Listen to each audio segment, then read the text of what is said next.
Hello again. Well, I just got back from Star Trek Beyond, and in lieu of any spoilers this time, since even though my previous multiplayer reviews, I had to warn people in the description, I'm just gonna say this.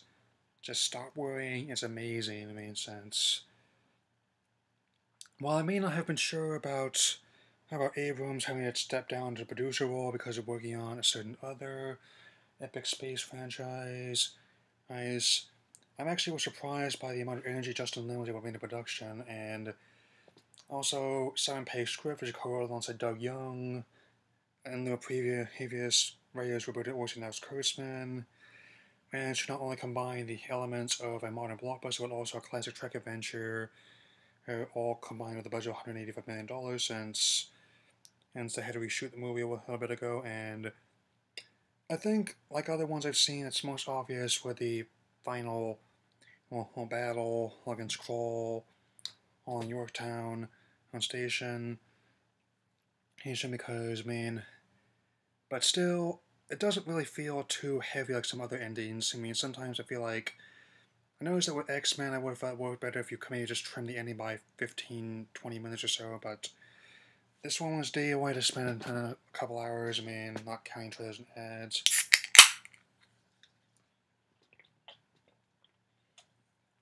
So, celebrate 50 years, we managed to continue the story in a very organic way. 3 years have passed since the end of Star Trek Into Darkness, which is around the point of that 5-year mission. 60 is when it ended due to poor ratings, but suffice to say, the power of we fans helped it explode into a massive Spock of which is 50 years, and it's also scheduled to have a new TV show next year as well,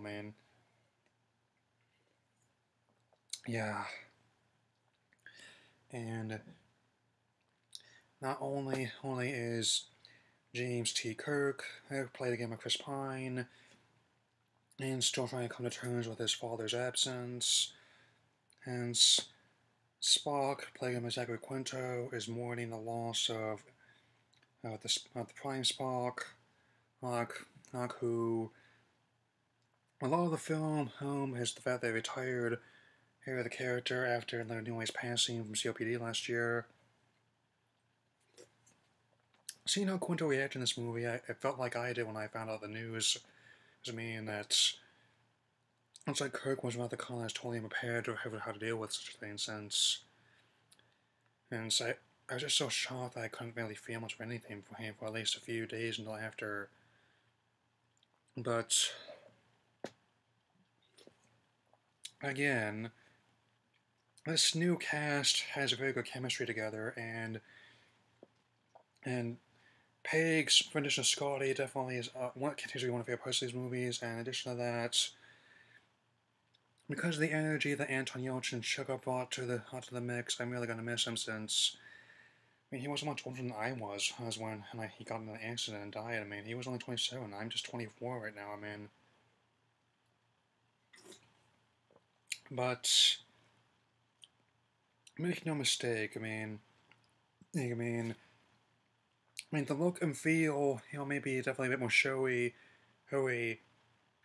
than previous shows and movies, but still recognized with the Trek, in the way it is presented. Since the costume designs, set designs, and the cinematography, they got a new one for the previous films, and have some of the best stuff I've seen all year. Since the way it manages to naturally follow the way the eye moves when the ship has to fly around on space, as well as this whole chasing the back of a motorcycle, and also it was pretty intense. The scenes where the Enterprise is had and crash lands on this remote planet, and in a sense, just it's like this.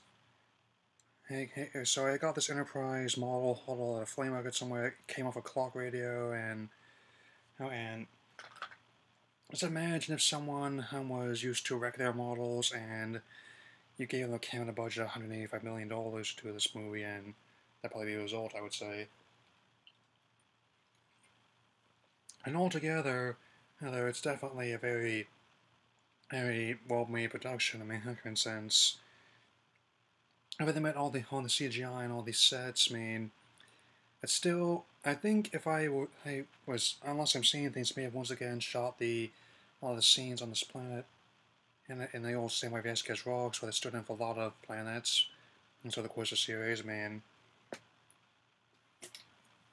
There's even animated Futurama, Hamas, where no fans gone before, which is my favorite track parody, and the script is rife with mythology gangs towards the fantasy lineage, and maybe hinting at more films, possibly introducing a TNG cast at some point with new younger actors, and but as for the whole, every detail, I'm not going to spoil it. By all means, go see the movie when it finds what happens.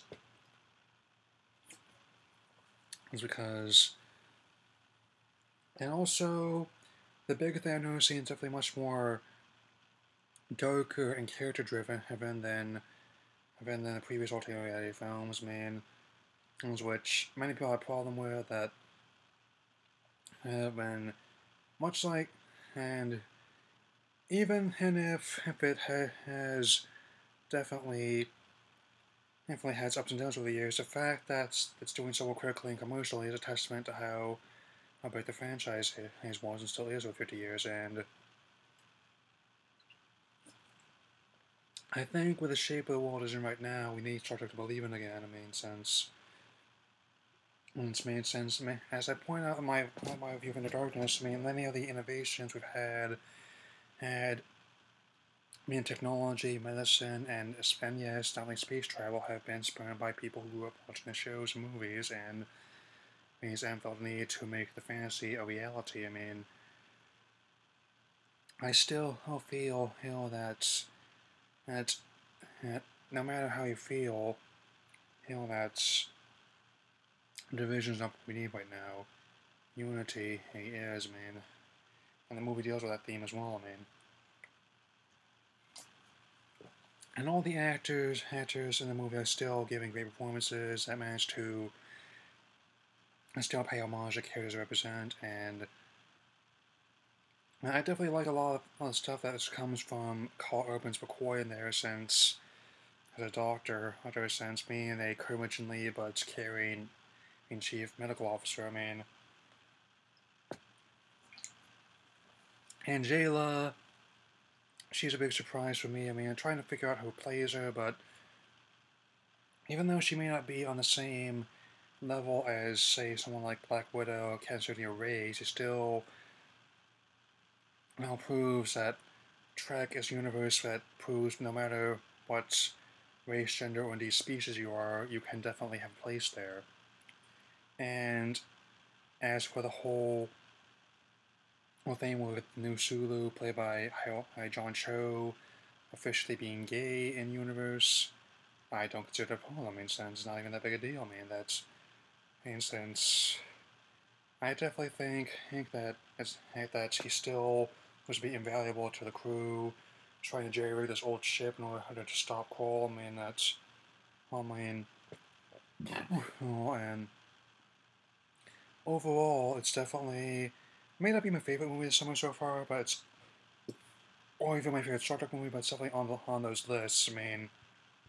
These bigger positions. For summer movies, it's definitely in the top 5, I would say, as well as for the year. So, gonna have to give this movie a strong 3.5 stars out of 4. Or about on par with the Hurtness, but still manages to be its own thing. And doesn't have to rely too much on it, even if it just uses what's given to. So, and as for the trailers, this time I'm not going to talk about them too much. Since there's this whole thing going on the Country Music Festival Jamboree this week, I'm not going to get too much into it, so there were only 3, so I'm just going to give you what stood out to me in ascending order. Okay, Pete's Dragon, Hagen Remake, not interested.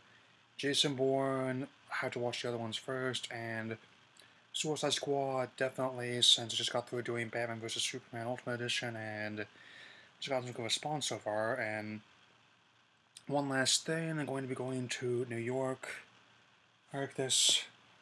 tomorrow or evening to see some family there, so gonna be taking a bit of a sabbatical from the channel, and for a while. I mean, you may or may not see something from my visit to Nintendo World Series lineup, but I'm not sure. And I definitely still want to upgrade my phone to one that can run Pokemon Go in the near future, but that can wait for now. I'll definitely make some videos about how I feel about the whole thing, but it's clear to me that it's going to be big, even if they delay the accessory to September, and I personally don't plan on picking up until I finish paying off Sun and Moon, personally, because upgrading phones is a priority, but anyway, that's all I have to say for now. Tell me what you thought of the movie in the comments on the Google Plus page, and I shall see you all when I get back from vacation. Live long and prosper.